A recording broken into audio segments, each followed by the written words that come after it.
everybody, Gina DeLuca here. All right, we are here for part 2 of this painting. Today we will be laying down the bokeh effect, and we have some of these little spongy doohickey mabobbers. I don't know what they're officially called, but they're very helpful when it comes to doing this bokeh effect.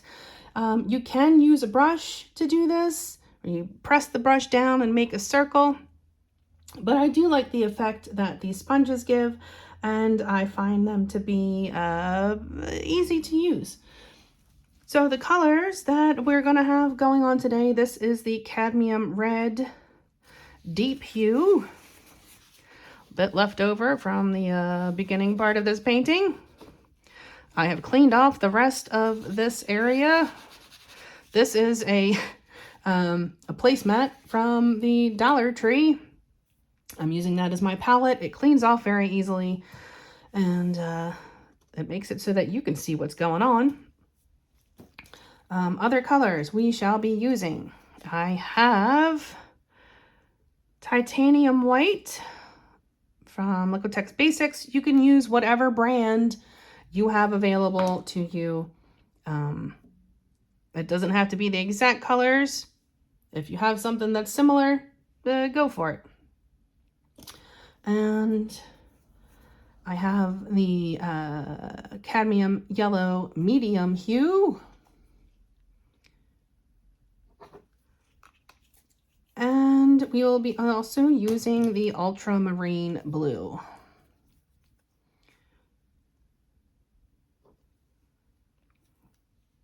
What we are going to do is we're going to take some of the white and add that to the yellow and to the blue and to the red.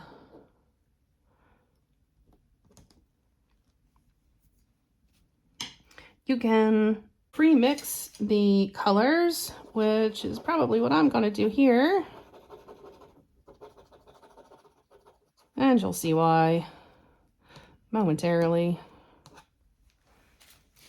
Or you can just dip right into those colors and get yourself some multicolored bokehs,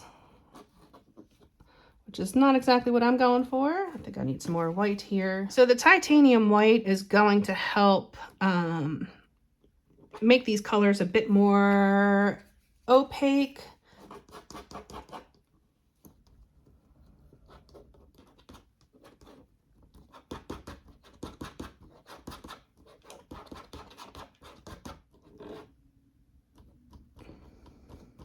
All right, I am going to start with the yellow first. I'm not really loading this up heavily because I am going to kind of just give this a little twist. So if you have one of these little sponges and they're not exactly round, as you're twisting them, it will round it out for you.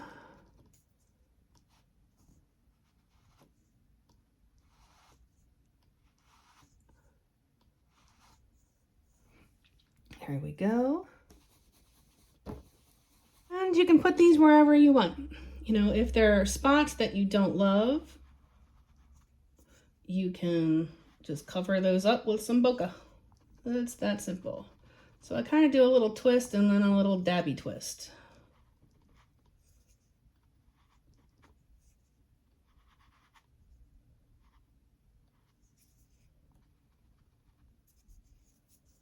And if there are spots on the bokeh that you don't like that kind of looks a little funny, that's okay. We're going to cover that up with another bokeh. It's that simple. And you can see, you know, we're not making this a very heavy thing. This should be still somewhat slightly transparent. And I'll come in with the next size down. Little spritz on the paint. And again,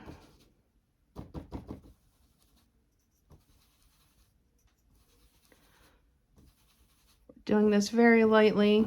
And another thing you can do, you can put some paint on a brush and then paint that onto your sponge if you find that that works better for you.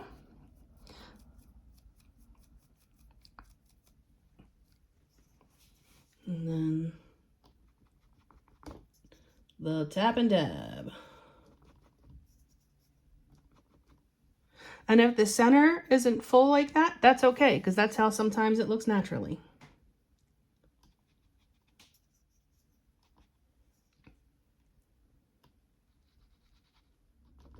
As you can see, this is easy.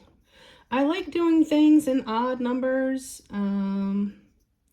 It's kind of an element of design. Things just look better in odd numbers.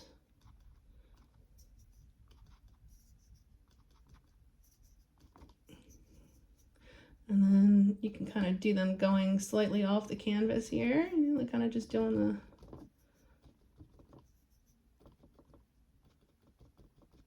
little corner.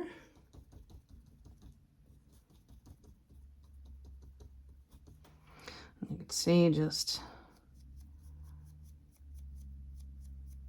lightly paint it on there. And that'll make sure it's not getting on there too heavily. And let's see, I don't like this, so let's cover that up.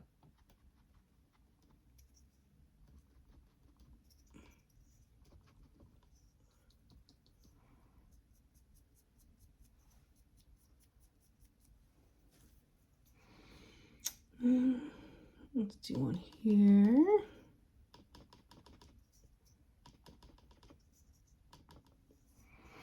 And if this like area that's not filling in bothers you, you can always come in later with one of the smaller sponges and fill that in, or you can leave it as is.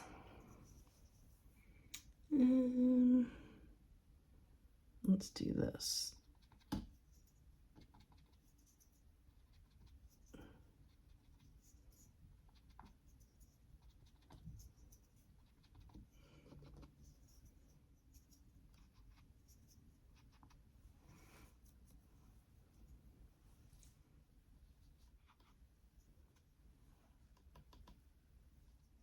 Moving into the smaller of the little sponges. Kind of coming on top of this one.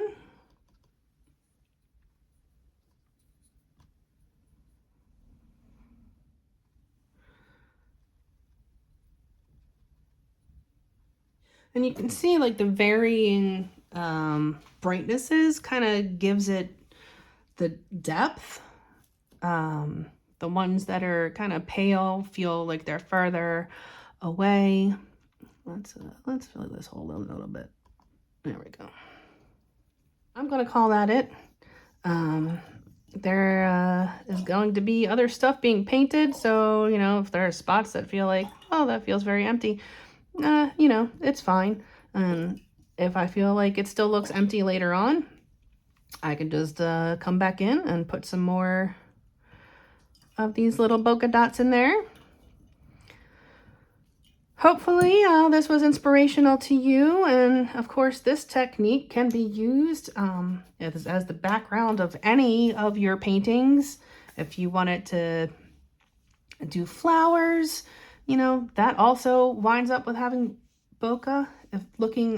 If you go online and search bokeh, that's Bokeh, and you will find lots of inspiration as far as that goes, and you can see how it appears in photographs and how you can use it in your own paintings.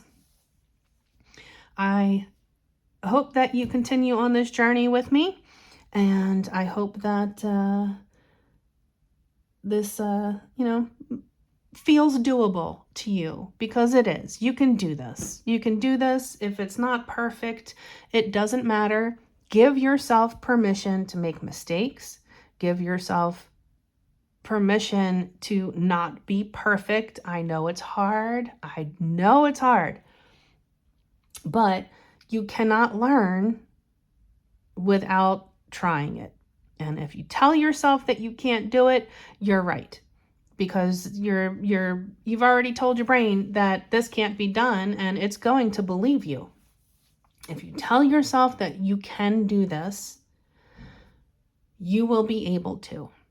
So I really hope that you give it a try. And yeah.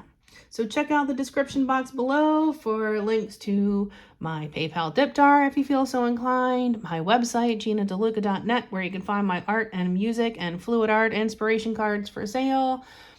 You'll find the link to my affiliates and coupon codes. Anything that you purchase using those links or the coupon codes, I receive a small commission at no additional cost to you.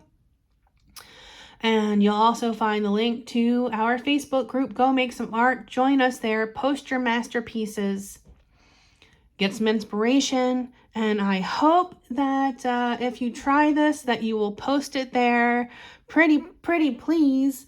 I would love to see what you create. It makes me very, very happy when I see folks taking what I've shown them and they run with it and start doing their own things with it. And so I do hope that you post your progress there. And that is it for me for today, y'all. I hope you have a beautiful day. Now go make some art.